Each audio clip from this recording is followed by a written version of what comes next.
You know, whenever we talk about the end of times, the conclusion of history, there's always a sense of anxiety, the need to hurry up, the need of urgency even, because the time is running out. 5, 4, 3, 2, 1.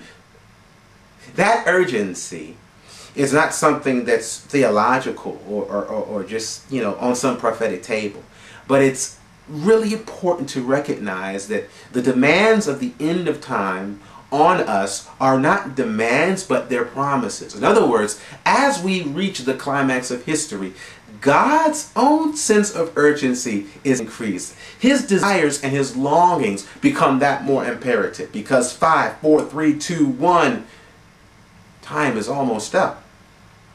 The imperative goes beyond prophecy, but it deals with people.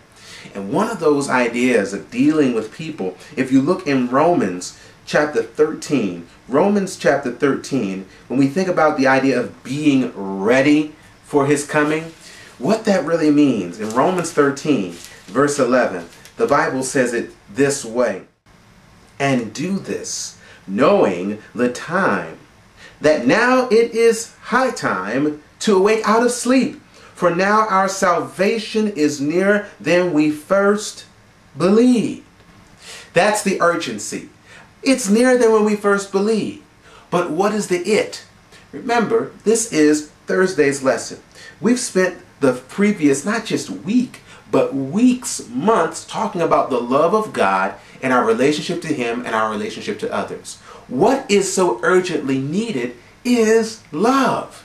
What God is trying to really get his people to stir up in and to stir up the gift of love, relationship and reconciliation, loving other people, communicating our differences and agreeing to do whatever it takes to overcome those differences, not merely agreeing to disagree. All the virtues and the techniques and the principles that we studied in Romans, God is saying now is the time. Wake up out of this sleep of bitterness and separation and hatred and get in love. Not fall, get in love. There's a difference between falling and love. You only fall down. You never fall up. And we understand that love is a high and holy principle.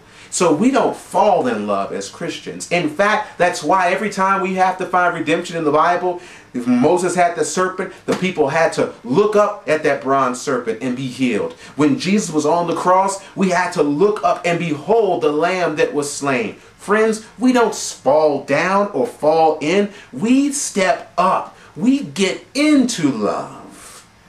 And now is the time to get to stepping. We don't even say wake down.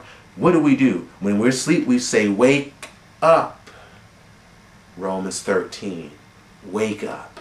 Because now, up now is the time to love one another.